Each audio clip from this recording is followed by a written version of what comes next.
Good evening सगळ्यांना. बघा, जे टेटसाठी तुम्हाला मानसशास्त्र येतं, टेटसाठी मानसशास्त्र येतं, त्याच्यामध्ये तुम्हाला उपयोजनात्मक प्रश्न येतात आणि उपयोजनात्मक प्रश्न कसे सोडवावे लागतात. ज्या प्रकारे तुम्ही CTETला उपयोजनात्मक प्रश्न होते, CTETला, TETला नाही, CTETला उपयोजनात्मक प्रश्न होते, त्याच प्रकारे तुम्हाला टेटला पण TAIT त्याला पण उपयोजनात्मक प्रश्न येतात. मानसशास्त्र असेल किंवा इतर विषयांमध्ये पण तुम्हाला बघायला मिळू शकतात. आणि ते कसे सोडवायचे हे आपण आजपासून व्हिडिओ चालू करतोय. बघा, इथे पहिला प्रश्न आलेला आहे. शाळेमधील विद्यार्थ्यांची उपस्थिती वाढवण्यासाठी खालीलपैकी कोणता मार्ग अधिक योग्य राहील? बघा, ज्या प्रकारे हिंदीमध्ये आपल्याला CTETला राहायचे त्याच प्रकारे मराठीमध्ये. आता शाळेमध्ये उपस्थिती वाढवायची, तर त्यापैकी खाली कोणता उपक्रम म्हणजे कोणता मार्ग अधिक योग्य राहील? बघा, योग्य नाही, अधिक योग्य म्हणजे आपल्याला काय चारही पॉझिटिव्ह असतील, बरोबर आहे का नाही? पण त्यापेक्षा सगळ्यात पॉझिटिव्ह काय आहे हे आपल्याला ओळखायचं आहे.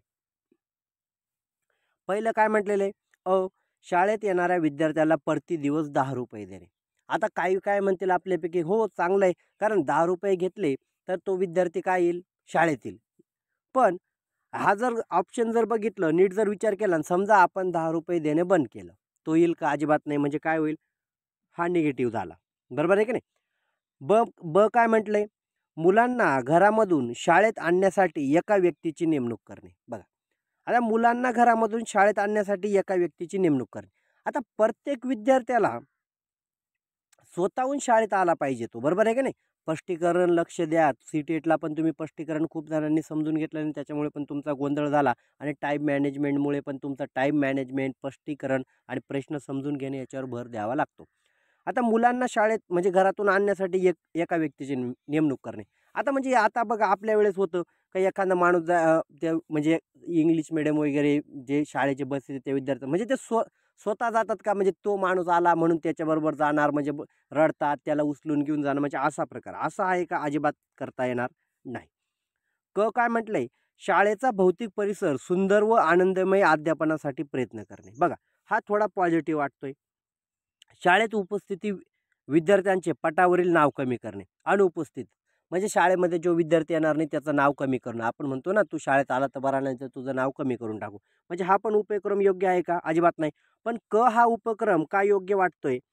का शाळेचा भौतिक परिसर सुंदर व आनंददायी व अध्यापनासाठी प्रयत्न करणे. आता शाळेचा भौतिक परिसर म्हणजे तुम्ही त्याच्यामध्ये आता हे बघा, 1 ते 5 मध्ये खेळायच्या वस्तू, त्यांना वेगवेगळे साधनं, शैक्षणिक साधनं, आजूबाजूचा परिसर, ग्राउंड असेल, भौतिक सुविधा असेल, तुम्हाला अध्यापन करण्यासाठी वेगवेगळ्या साधनं असतील, त्रिकोण असेल, चौकोन असेल, म्हणजे गणित असेल, अबिकस असेल, गिनतारा असेल, यांचा उपयोग तुम्ही करणार. म्हणजे काय होईल? शाळेचा परिसर आनंददायी होईल. म्हणजे काय झालं? त्याचं उत्तर झालं. स्पष्टीकरण बघा, कारण अजून वेळ आहे. अजून पण तुम्ही स्पष्टीकरण नाही बघणार आणि टाईमावर तुम्हाला स्पष्टीकरणाची गरज पडते. त्यामुळे स्पष्टीकरण बघत चला. आता प्रश्न 2 आहे. शाळेमध्ये लिंगभेदापासून अलिप्त राहण्याचा सर्वोत्तम मार्ग कोणता? आता लिंगभेदापासून अलिप्त राहणे. अलिप्त राहणे म्हणजे आपल्याला वर्गामध्ये लिंगभेद म्हणजे मुलगा मुलगी हा भेद करायचाच नाही, त्याच्यापासून अलिप्त राहायचं. अलिप्त राहायचं म्हणजे सगळ्यांना समान मानायचं. तर काय करावं लागेल? ऑप्शन काय म्हटलंय? शाळेमध्ये समान स्त्री पुरुष शिक्षकांची भरती करणे. आता लिंगभेदामध्ये शाळेत स्त्री पुरुषाची आपण काय म्हटलेलं आहे? शाळेमध्ये लिंगभेदापासून अलिप्त राहणे. अलिप्त राहणे म्हणजे मग तिथे असं आपण म्हणू का एवढे शिक्षक नेमायचे आणि एवढ्या शिक्षिका, म्हणजे काय झालं? ते परत काहीतरी लिंगभेदासारखंच झालं ना. एवढे शिक्षक पाहिजे, 5 नेमले तर 5 स्त्रिया नेमल्या पाहिजे, म्हणजे एक लिंगभेदासारखंच झालं. म्हणजे हे पण ऑप्शन योग्य नाही. लिंगभेदापासून दूर करणारी कडक नियम बनवणे. आता कडक नियम बनवणे का? कडक नियम जर बनवले लिंगभेदावर, ते पण उपयोगाचं आहे का? अजिबात नाही. काय म्हणताय? संगीत स्पर्धेमध्ये मुलींपेक्षा मुलांना अधिक संधी देणे. म्हणजे काय झालं? अजून लिंगभेद वाढेल. आणि ऑप्शन काय म्हटलंय? शिक्षकाकडून होणारे प्रत्येक वर्तन हे लिंग पक्षपातापासून दूर ठेवणे. बघा, शिक्षकाकडून होणारे प्रत्येक वर्तन लिंग पक्षपातापासून दूर ठेवणे. बघा, म्हणजे हा पॉझिटिव्ह का वाटतोय? का शिक्षकाकडून जे वर्तन आहे ते लिंग पक्षपातापासून दूर ठेवणे. बघा, हे सगळ्यात महत्त्वाचं आहे ना, कारण शाळेमध्ये लिंगभेदापासून अलिप्त राहणे. अलिप्त राहणे म्हणजे वेगळे राहणे. मग सगळ्यात महत्त्वाचं काय आहे? शिक्षकानेच असं वर्तन केलं पाहिजे का मुलींना पण सारखं समजलं पाहिजे आणि मुलांना पण सारखं, म्हणजे पक्षपात करू नये. म्हणजे जो पक्षपात काय तो लिंगभेदाचा दूर ठेवलं पाहिजे.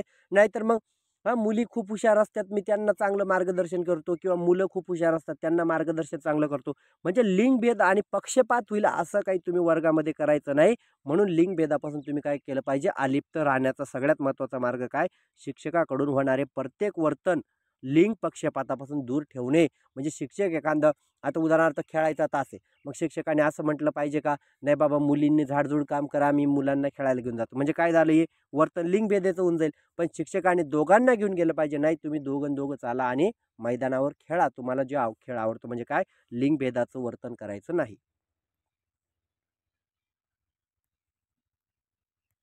त्याच्यानंतर प्रश्न तिसरा आहे, विद्यार्थी अधिकतर कार्य स्वतःच्या हाताने करत असेल अशा विद्यार्थी, बघा प्रश्न काय म्हटलंय का, विद्यार्थी काय करतोय, स्वतःहून कार्य करतोय. स्वतःहून अधिकतर, अधिकतर म्हणजे काय, जास्तीत जास्त कार्य स्वतःहून करतोय. म्हणजे मग काय होईल, शारीरिक शक्ती वाढेल का, मानसिक शक्ती वाढेल का, अहंकारी भाव वाढतो का, तर तो काय होईल, आत्मनिर्भर होऊन जाईल. याचं काही स्पष्टीकरण द्यायची गरज नाही, कारण आत्मनिर्भर होईल ना. एखाद्या विद्यार्थ्याला जास्तीत जास्त वस्तू हाताळायला मिळाला किंवा एखादं काम करायला मिळेल, तो आत्मनिर्भर होऊन जाईल. निर्भर म्हणजे परत एखाद्याची मदत मागायची त्याला गरज पडणार नाही, कारण तो स्वतः कार्य करतो आहे. आणि दुसऱ्याकडून कार्य करून घेतलं तर त्याला प्रत्येक वेळा विचारावं लागेल. म्हणजे काय, तो आत्मनिर्भर होईल.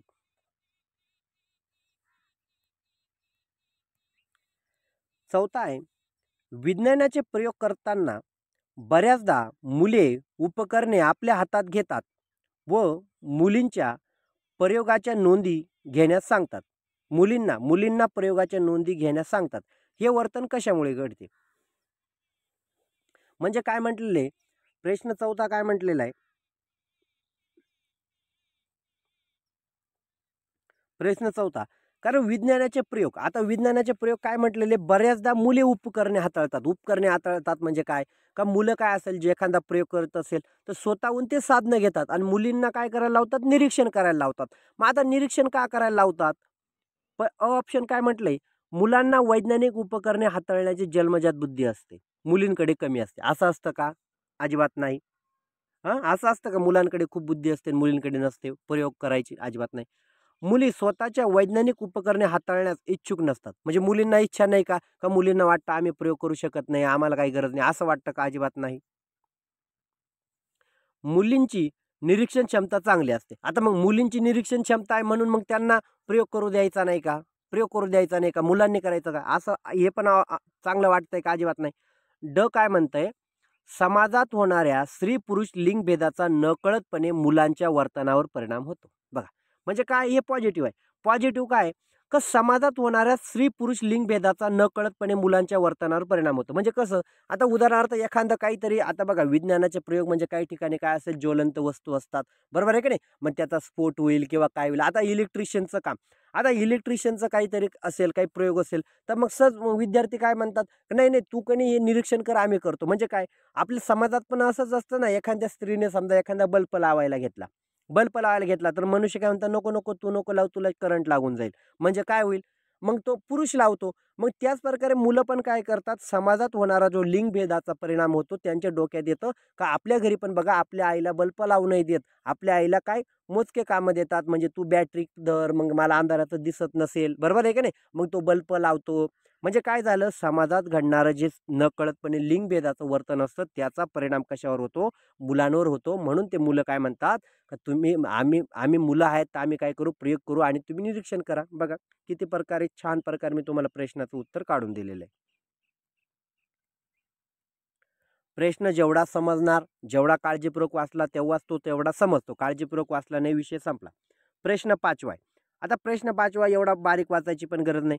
विद्यार्थ्यांमध्ये सुप्त क्षमतांचा विकासासाठी खालीलपैकी कोणत्या शिक्षणाची सध्या गरज आहे. आता सुप्त, सुप्त म्हणजे काय, विद्यार्थ्यांना, आता मराठी आणि हिंदीमध्ये खूप फरक असतो, बरोबर आहे की नाही. सुप्त म्हणजे जे बारीक गुण असतात. आता एखाद्या विद्यार्थ्याला ना चित्रकला आवडते, आता सुप्त गुण आहे ना, एखादा सुप्त त्याला स्केच काढणे वगैरे, हा सुप्त गुण आहे. मग याचा विकास करण्यासाठी तुम्ही काय करणार, शिक्षक केंद्रित शिक्षण देणार का, शाळा केंद्रित देणार का, माध्यमिक केंद्रित शिक्षण देणार. त्यासाठी तुम्ही काय करणार, बाल केंद्रित. बाल केंद्रित म्हणजे त्याच्या इच्छा भावना पण तुम्हाला समजल्या पाहिजे. म्हणजे काय, सुप्त गुणांचा विकास केव्हा होईल, जेव्हा तुम्ही बाल केंद्रित शिक्षण द्याल. बरोबर आहे का नाही? म्हणून गरजेचं काय? बालकेंद्रित शिक्षण. या प्रकारे प्रश्न समजून घ्यावा लागतो. आता प्रश्न 6वा. आता बघा, प्रश्न 6वा दिलेला आहे. अध्ययन अध्यापन क्रियेत विद्यार्थ्यांकडे व्यक्तिगतरित्या लक्ष देणे आवश्यक आहे. अध्ययन अध्यापन प्रक्रियेत म्हणजे शिक्षण प्रक्रियेत विद्यार्थ्यांकडे व्यक्तिगतरित्या म्हणजे प्रत्यक्ष विद्यार्थ्यांकडे लक्ष देण्याची गरज का आहे? कारण का गरज असते? काय म्हटलंय? प्रत्येक बालकाची शिकण्याची शैली वेगळी असल्याने त्याची मदती करता. बघा, म्हणजे काय? हे थोडं पॉझिटिव्ह आहे, हे थोडं पॉझिटिव्ह आहे. काय म्हटलंय? वर्गातील विद्यार्थ्यांच्या खोड्या कमी करण्यासाठी. मग आता तुम्ही वैयक्तिक लक्ष खोड्या कमी करण्यासाठी देणार का? अजिबात देणार नाही. काय म्हटलंय? विद्यार्थ्यांचे व्यक्तिभेद जाणून त्यांच्यानुसार विलग करण्यासाठी. विलग करणे म्हणजे वर्गीकरण करणे, विभेद करणे. आपल्याला आलं होतं ना सीटेटला. म्हणजे काय असेल? व्यक्तिभेद जाणून म्हणजे एखाद्याला गणित आवडतं, त्याला वेगळं करायचं, मराठी आवडतं. व्यक्तिभेद जाणून देण्यासाठी तुम्ही वैयक्तिक लक्ष देणार का? अजिबात देणार नाही. बरोबर आहे का नाही? शिक्षकांच्या अध्ययनाचा तो आवश्यक भाग आहे. म्हणजे शिक्षणाचा अध्यापनाचा आवश्यक भाग आहे का? विद्यार्थ्यांकडे व्यक्तिगतरित्या लक्ष देणे तो भाग आहे का? अजिबात नाही. व्यक्तिगतरित्या लक्ष का देतो आपण? तर काय आहे? तर पॉझिटिव्ह आहे. प्रत्येक बालकाची अध्ययन करण्याची शैली ही वेगळी असल्याने त्याच्या मदती करता. मग आपल्याला आपण वैयक्तिक वेगळं लक्ष का देतो? का विद्यार्थ्यांचे आपल्याला कळायला पाहिजे का नाही बाबा याला एखाद्या वेळेला. आता आपण पण बघा, एखादा टॉपिक शिकवल्यावर प्रत्येकाला लगेच लक्षात येणार नाही. मग काय करावं लागतं? मग शिक्षक काय म्हणतात? नाही बाबा, आता 5 विद्यार्थ्यांना समजलं नाही ना, तर मी 5 विद्यार्थ्यांच्या जवळ जाऊन बघतो नक्की कोणाला काय समजलं नाही. मग शिक्षक काय केलं पाहिजे? वैयक्तिकरित्या काय दिलं पाहिजे? लक्ष दिलं पाहिजे. का केलं पाहिजे? त्यांच्या मदती करता. अध्ययन करण्याची जी शैली असते प्रत्येकाची वेगवेगळी असते. बरोबर आहे का नाही? म्हणजे अध्ययन म्हणजे ग्रहण करण्याची शैली प्रत्येकाची वेगवेगळी असते. त्याच्यामुळे त्याच्याकडे तुम्ही वैयक्तिकरित्या लक्ष दिलं पाहिजे. म्हणजे ऑप्शन ए काय काय आहे तुमचं उत्तर आहे. आता त्याच्यानंतर प्रश्न 7वा. आता प्रश्न 7वा काय म्हणतोय? शिक्षणाच्या संदर्भात सामाजिकरण म्हणजे काय? आता शिक्षणाच्या संदर्भात सामाजिकरण. आता इथे काही सामाजिकरणाचे प्रकार वगैरे विचारलं जात नाही. पण सामाजिकरण म्हणजे काय? आता शिक्षणाच्या संदर्भात सामाजिकरण म्हणजे काय? ऑप्शन काय म्हटलंय? सामाजिक प्रथांचे पालन करणे. आता सामाजिक प्रथांचे पालन करणे म्हणजे सामाजिकरण का? अजिबात नाही. व्यक्तिगत सामाजिकरण नियम बनवणे याला पण सामाजिकरण म्हणू का? समाजातील मोठ्या व्यक्तींचा आदर करणे. आता मोठ्या व्यक्तींचा आदर करणे याला सामाजिकरण म्हणतो का? सामाजिकरण म्हणजे काय असतं? सामाजिक नीती नियमाची समायोजन साधणे. बघा, सामाजिकरण म्हणजे काय? सामाजिक नीती नियम म्हणजे बघा, समाजामध्ये तुमचे काही नियम असतात. समाजामध्ये काही सामाजिक आपुलकी कशी निर्माण झाली पाहिजे. आता एखाद्या विद्यार्थ्याला आपण काय म्हणतो? नेहमी खरे बोलावे म्हणजे त्याला समायोजन करता आलं पाहिजे ना. मग खोटं का बोलू नये? मग त्याला ते पण कळता आलं पाहिजे ना, का खोटं बोलण्याने तोटा काय होतो, खरं बोलण्याने फायदा काय होतो. मग याला काय झालं? समाजातील जे सामाजिकरण म्हणजे काय असतं? समाजातील जे नीती नियम असतात त्यांच्यामध्ये समायोजन साधणे याला सामाजिकरण असं म्हटलं जातं. नीती नियमांचे समायोजन करणे. बरोबर आहे का नाही? प्रश्न 8वा काय म्हणतोय बघूया. खेळाच्या माध्यमातून बालकांचे सामाजिकरण अधिक होते. कारण खेळाच्या माध्यमातून बालकांचं सामाजिकरण. आता खेळाच्या माध्यमातून सामाजिकरण अधिक होते. मग तुम्ही म्हणाल अधिक का होतं? ते आपण सांगतो. खेळाच्या माध्यमातून बालकांचं सामाजिकरण अधिक होते. अधिक म्हणजे जास्त. सामाजिकरण असं परिवारामध्ये पण होतं. बरोबर आहे का नाही? आपण बघितलं होतं सीटेटला. पण खेळाच्या मैदानावर जास्त होतं. इथे प्रश्न काय म्हटलंय? खेळाच्या मैदानावर जास्त का होतो हे तुम्हाला सांगायचंय. काय म्हटलंय? बालकांना खेळताना कोणाचे बंधन नसते. हे असतं का? बालकांना खेळताना कोणाचे बंधन नसते असं नसतं. बरोबर आहे का नाही? म्हणजे हे योग्य वाटतंय का तुम्हाला? अजिबात वाटत नाही. जे निगेटिव्ह ते काढून टाकू. बालकांना खेळताना सांघिक भावना निर्माण होते. आता हे थोडं पॉझिटिव्ह. सांघिक भावना. खेळण्यासाठी बौद्धिक क्षमता लागतात. आता बौद्धिक क्षमता लागते म्हणून सामाजिकरण होतं का? खेळ समाजासाठी असतात, याच्यासाठी सामाजिकरण अधिक होतं का? तर ब ऑप्शन काय म्हणतंय का बालक खेळताना सांघिक भावना निर्माण होते. त्यामुळे सामाजिकरण घडते. म्हणजे उदाहरणार्थ बघा, आपण टीम पाडतो. आता टीममध्ये काय करतो? टीममध्ये काय करतो आपण, गट तयार करतो 2 टीम. आता क्रिकेटची टीम आपण म्हणतो 11 गडी इकडून 11 गडी इकडून, बरोबर आहे का नाही. 11 नसतील तर आपण 4-4 का होईना गट, म्हणजे काय जातो सांघिक भावना निर्माण होते, सांघिक. मग आपण काय म्हणतो सगळे जिंकण्याच्या याच्याने दृष्टिकोनातून प्रयत्न करतो. आता समजा आपल्या टीमचा एखादा माणूस पडला, तर आपण काय करू, सगळे त्याच्याकडे धावत जाणार, बरोबर आहे का नाही. सगळे धावत जाणार म्हणजे काय जातं, सांघिक भावना निर्माण झाली ना. आपण एखाद्या स्पर्धेमध्ये, आता उदाहरणार्थ गट, आपण समजा एखाद्या शाळेची सहल पण गेली. शाळेच्या सहल म्हणजे काय झाला, आपला एक संघ झाला आणि एखाद्या दुसऱ्या गावाच्या मुलीने किंवा मुलाने आपल्या मुलाला काही मारलं काय, तर तुम्ही काय करतात, त्याला त्याच्या हवाली करून देता का, झोडा बाबा याला काही पण करा, असं नाही करत. तुम्ही काय करतात, सांघिक भावना दाखवतात ना. नाही बाबा हा आमचा आहे, काय म्हणतात, हा आमचा आहे, आपल्या शाळेचा विद्यार्थी आहेत, आपल्या गावाचा आहे, बरोबर आहे का नाही. म्हणजे काय झालं, सामाजिकरणामध्ये अधिक काय होतं, कारण तुमच्या सांघिक भावना निर्माण होतात, बरोबर आहे का नाही. सांघिक भावना निर्माण झाल्याने तुमचं सामाजिकरण चांगलं निर्माण होतं. कारण प्रत्येकाला काय असतं, महत्त्व असतं तुमच्या संघामध्ये. हा पण आपल्या जवळचा आहे, तो आपल्या जवळचा आहे. म्हणजे काय होतं, खेळामध्ये सामाजिकरण का अधिक होतं, का सांघिक भावना निर्माण झाल्यामुळे होतं. त्याच्यानंतर 9वा प्रश्न आहे, प्रत्येक व्यक्ती हा एकमेव असतो, तो इतरांपेक्षा व्यक्तिभेदाने भिन्न असतो, याचं कारण म्हणजे काय. प्रत्येक व्यक्ती हा एकमेव असतो, एकमेव म्हणजे प्रत्येक व्यक्ती काय असतो, वेगळा असतो, बरोबर आहे की नाही. प्रत्येक व्यक्ती वेगळा असतो, तो इतरांपेक्षा व्यक्तिभेदाने भिन्न असतो. व्यक्तिभेदाने, व्यक्तिभेद म्हणजे बघा, प्रत्येकाची शरीरशैली असेल, बोलण्याची पद्धत असेल, बरोबर आहे का नाही, सगळं वेगवेगळं असतं. मग असं का होतं, आता हा प्रश्न तुम्हाला CDP मध्ये CTETला आलेला आहे, CTETला येतात, बरोबर आहे का नाही असे प्रश्न. मग असं कशामुळे होतं, आपण बघितलं होतं त्याच्यामध्ये. असं काहीच कारण असतं, अनुवंश आणि वातावरण हे दोघी कारणं असतात ना, का फक्त अनुवंश कारण असतं वेगळे बनायला.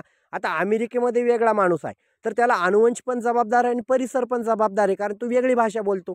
मग असं होईल का, मग भारतातला आता समजा अमेरिकेतला माणूस इंग्रजी बोलतो आणि त्याला जर आपण भारतात आणलं, तर मग तो असं होईल का, मग त्याचा जन्म अमेरिकेत झाला म्हणजे इंग्रजीच बोलेल, अजिबात नाही. जर त्याला भारतीय पर्यावरण लाभलं, तिथला परिसर लाभला, तो हिंदी बोलायला लागेल. म्हणजे काय असेल, फक्त वातावरण परिणाम करतं का, फक्त अनुवंशिक पण दोघं परिणाम करतात. अनुवंश आणि वातावरण यांच्यातील आंतरक्रिया आपण बघायचो ना, खूप वेळा आलेला होता, आंतरक्रिया ही परिणाम करते, बरोबर की नाही. मग याचा परिणाम काय होतो, वातावरणातील फरकामुळे होतं का, अनुवंशिकतील फरकामुळे होतं, शिक्षण पद्धतीतील फरकामुळे होतं का, तो कशामुळे होतो, अनुवंश आणि वातावरण वेगवेगळेपणा. म्हणजे अनुवंश आणि वातावरणापणे मध्ये जो वेगवेगळापणा असतो, याच्यामुळे व्यक्ती काय असतो, हा वेगवेगळा, म्हणजे त्याची बोलीभाषा असेल, त्याची शिकण्याची शैली असेल, सगळ्या गोष्टीमध्ये बदल होतो. प्रश्न 10वा. आता प्रश्न 10वा काय म्हणतोय, अध्ययन प्रेरणेमुळे. प्रेरणा म्हणजे इच्छा, बरोबर आहे की नाही. प्रेरणा म्हणजे इच्छा, आवड, बरोबर आहे का नाही. मग याच्यामुळे काय होतं, स्मृती क्षमता तेज होते. आता स्मृती क्षमता तेज होते म्हणजे तुमची बुद्धी वाढते का, प्रेरणेमुळे तुमची बुद्धी वाढते का, हे पण एवढं पॉझिटिव्ह वाटतं का, अजिबात नाही. एकदिशीय विचार करता येतो. एकदिशीय म्हणजे अभिसारी विचार, अभिसारी एकसारखा विचार करता येतो. असं करता येईल का, अजिबात येणार नाही. त्याच्यानंतर काय म्हटलं, अध्ययनात अभिरुची निर्माण होते. बघा हे पॉझिटिव्ह वाटतं, अध्ययनात अभिरुची निर्माण होते. आता काय म्हणतंय, पूर्वीचे अध्ययन व नवीन अध्ययन यांच्यात परस्पर संबंध निर्माण होतो. आता अभिरुची निर्माण जर झाली, तर पूर्वीचे समजा अभिरुची निर्माण नसली, तर पूर्वीचं अध्ययन आणि या अध्ययनाशी संबंध लागत नाही का. म्हणजे काय झालं, हे पण थोडं निगेटिव्ह वाटतंय, बरोबर आहे की नाही. पण पॉझिटिव्ह काय वाटतंय, का अध्ययन प्रेरणेमुळे अध्ययनात अभिरुची निर्माण होते. अभिरुची निर्माण होणे म्हणजे आवड निर्माण होणे. म्हणजे प्रेरणा म्हणजे काय, आता समजा तुम्हाला CTET पास व्हायची इच्छा असेल, हां, इच्छा असेल, तर तुम्ही काय करणार, अभ्यास करणार. म्हणजे काय झाली, तुमची अभिरुची निर्माण झाली ना. आणि समजा तुम्हाला इच्छा नसली, इच्छा नसली इच्छा नसली, तुम्ही किती समजा प्रेरणा जरी मिळाली, तुम्ही परस्पर संबंध लावत बसले, हे केळाले, पण तुम्हाला त्या विषयाची आवड निर्माण नसली. आता समजा तुम्हाला CTET पास व्हायचं नाही, असं तुम्ही मनात धरलेलं आहे, का आम्हाला पास व्हायचे नाही, झालं ते झालं, नाही तर नाही पण झालं. मग तुम्हाला काय होईल, पूर्वीचं ज्ञान आणि नवीन ज्ञान याच्याशी तुम्ही किती संबंध लावला, पण तुमची इच्छा आहे का पास व्हायची, म्हणजे तुम्हाला प्रेरणा आहे का, अजिबात नाही. तर प्रेरणेमुळे काय होते, अभिरुची निर्माण होते. म्हणून हे याचं उत्तर आहे.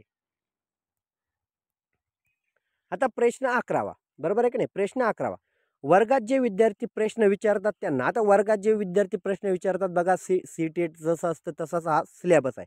वर्गात जे विद्यार्थी प्रश्न विचारतात त्यांना आता काय करणार, त्यांना वर्गाबाहेर भेटण्यास सांगावे. मग त्यांना असं सांगायचं का, आता काय विचारू नका, वर्गांना बाहेर भेटा आणि मग मी तुम्हाला सांगतो, असं सांगणार का, अजिबात नाही. वर्गात वारंवार प्रश्न विचारू नये अशी सूचना द्यावी. म्हणजे तुम्ही असं सांगणार का, कोणाही प्रश्न वारंवार विचारू नये, अजिबात नाही, निगेटिव्ह झालं. काय म्हटलंय, प्रश्नांचे योग्य उत्तराद्वारे समाधान करून आणखी प्रश्न विचारण्यात प्रोत्साहन करावे. बघा पॉझिटिव्ह मिळाले, कारण प्रश्नाचे उत्तराचे समाधान करून आणखी प्रश्न विचारण्यात प्रोत्साहन करावे, म्हणजे हे पॉझिटिव्ह आहे.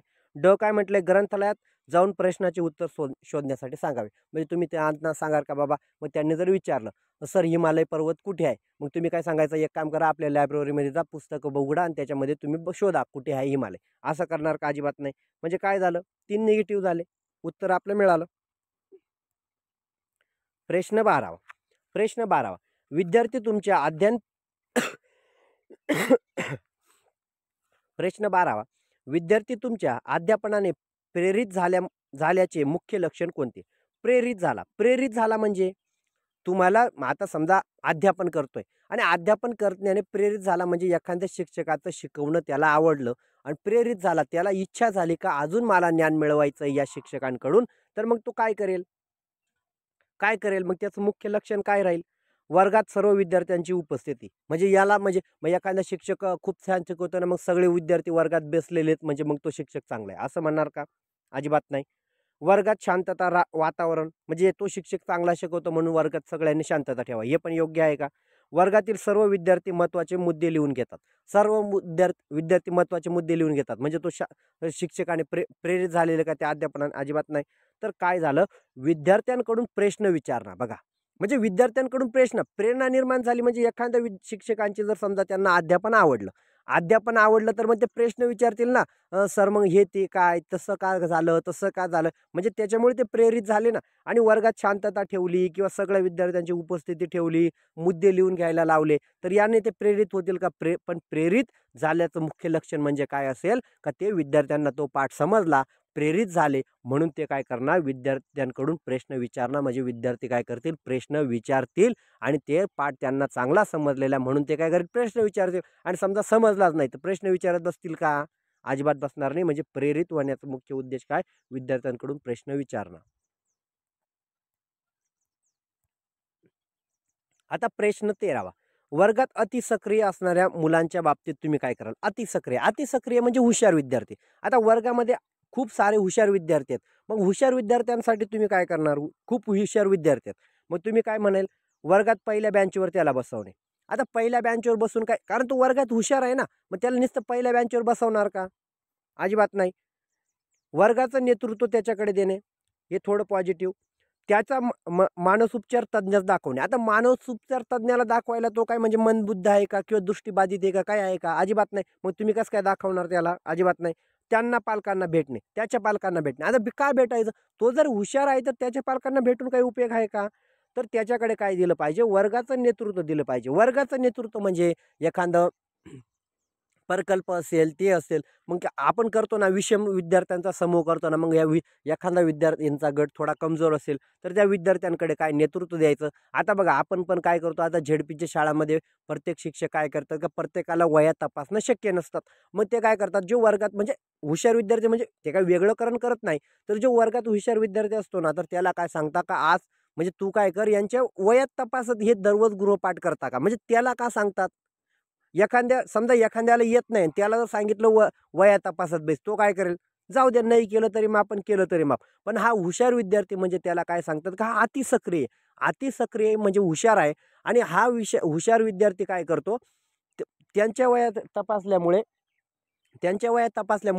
याला पण ज्ञान मिळतं आणि सगळ्यात महत्त्वाचं याचं पण कौशल्य डेव्हलप होतं, म्हणून वर्गात नेतृत्व त्याच्याकडे देणं गरजेचं असतं. आता प्रश्न 14 काय म्हटलेले, खालीलपैकी कोणते विधान सत्य आहे? आता काय म्हटलेलं आहे, मुली मुलांपेक्षा अधिक बुद्धिमान असतात. नाही, मुले मुलींपेक्षा अधिक बुद्धिमान असतात, असं काही आहे का? मुले मुलींपेक्षा अधिक बुद्धिमान असतात असं काही आहे का? अजिबात नाही, म्हणजे सत्य नाही. बुद्धिमत्ता व लिंग यांच्यात कोणताही संबंध नसतो. बघा हे पॉझिटिव्ह आहे, कारण बुद्धिमत्ता आणि लिंग यांच्यात कोणताच संबंध नसतो ना.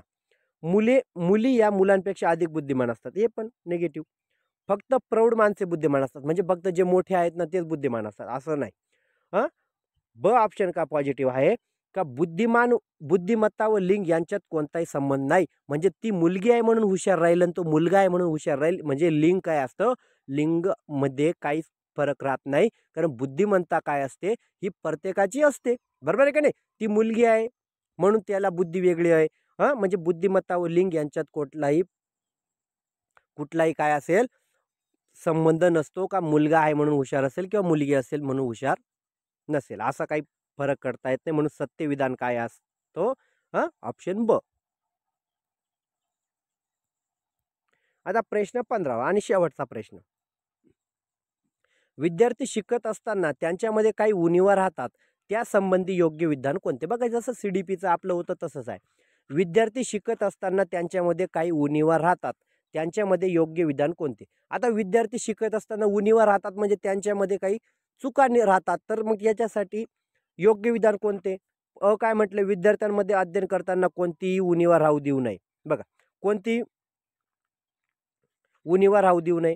ब काय म्हटले, उणिवा राहणे हा अध्ययन प्रक्रियेचा एक भाग आहे. ब क काय म्हटले, विद्यार्थी दुर्लक्षामुळे त्यांच्या अध्ययनात उणिवा घडतात. आता हे तर पूर्ण निगेटिव्ह वाटलं, बरोबर आहे की नाही? उणिवा नेहमी ठेवणाऱ्या विद्यार्थ्यांना वेगळी व्यवस्था करावी, म्हणजे काय झालं, हे पण निगेटिव्ह आहे.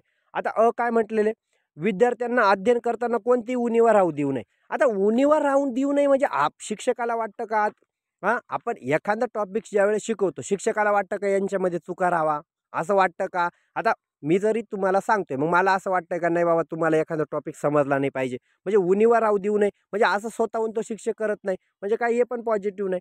म्हणजे काय, उणिवा राहणे हा अध्ययन प्रक्रियेचा एक भाग आहे. म्हणजे चुका होणे, उणिवा म्हणजे काय, चुका होणे, उणिवा होणे हा काय अध्ययन प्रक्रियेचा भाग आहे. कारण चुकामधूनच विद्यार्थी शिकतो ना. म्हणून काय असतं, म्हणजे हिंदीची जी CDP आहे ती लवकर समजते, बरोबर आहे का नाही? मराठीचे शब्द किचकट असतात. म्हणजे उणिवा राहणे हा अध्ययन प्रक्रियेचाच एक भाग आहे. म्हणजे चुका काय असतात, आपण बघितलं, त्रुटी या अध्यापन प्रक्रियेचा एक भाग होती है. आपण वाचलेलं होतं ना. म्हणजे त्रुटी या काय असते, म्हणजे चुका काय असतात, एक अध्ययन प्रक्रियेचाच एक भाग असतो. हा व्हिडिओ कसा वाटला प्रत्येकाने मला कमेंट्स करा आणि कसा वाटतोय, आणि मला नक्कीच प्रतिक्रिया द्या. आणि जर वाटत असेल तर मी अजून व्हिडिओ तुम्हाला बनवत जाईल आणि नक्कीच एक मार्गदर्शन तुम्हाला करत जाईल.